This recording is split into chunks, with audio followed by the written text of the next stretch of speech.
Tai reiškia, kad teks palaukti. Na, bet kuriuo atveju, mums įdomiausi Šarūnas Glikas, Mitsubishi Lancer Evo 9 ir Kęstutis Gilys, starto numeris 89, Subaru Impreza. Šansai pas juos tikrai yra puikus, o kaip viskas susiklostys, laikas parodys. Nepristačiau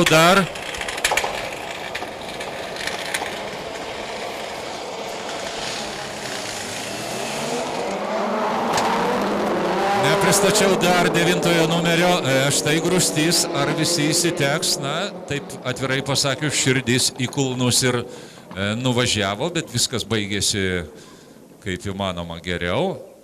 Pirmas atrodytų toks lengvas S formos posūkis, bet pasižiūrėkite, kiek ten kovos vyksta. Visi nori, kiek įmanoma greičiau užsiimti vidinį trasos takelį. Na, žiūrime.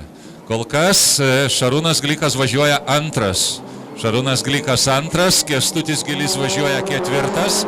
Lenkijos sportininkas diktuoja madas, yra jau nemažai ir dulkių, akmenų. Matomumas, kas važiuoja galiorko, yra tikrai prastokas, bet tai yra paskutinis šios dienos važiavimas. Kas, miela publika, norite likti su mumis iki pat galo, tai liko laukti ne tiek jau ir daug. 5 valandą mes pabaigsime. Suskaičiuos komisarai visus taškus, palauksime atitinkamą laiko tarpą, kad, na, išlaukti tą protestų padavimo periodą.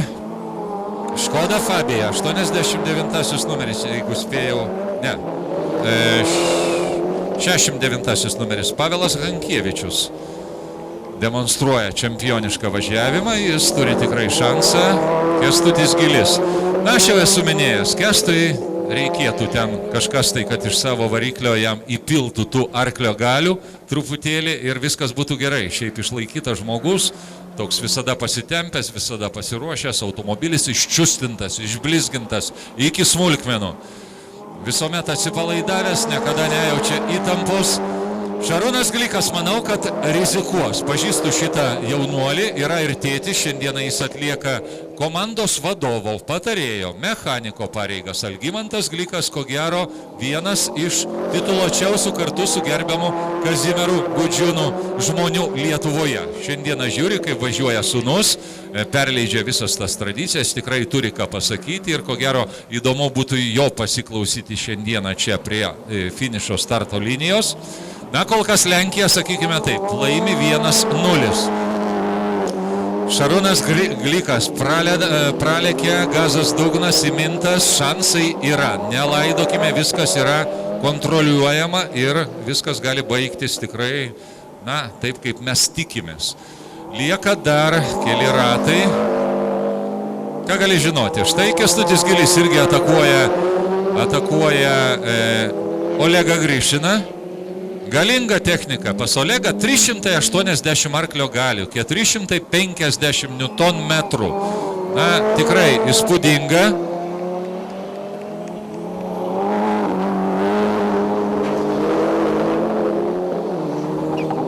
Na, laukiame nekantrai, laukiam šitos pabaigos. Bet kuriuo atveju, manau, kad visi patenkinti, visi šypsosi ir gerbiamas Kazimieras atsipalaidavęs jau stovi. Kazimierai! Prižadėk man dabar asmeniškai, kad kitais metais, jeigu neparduosi savo Pumą, išvarysi į trasą.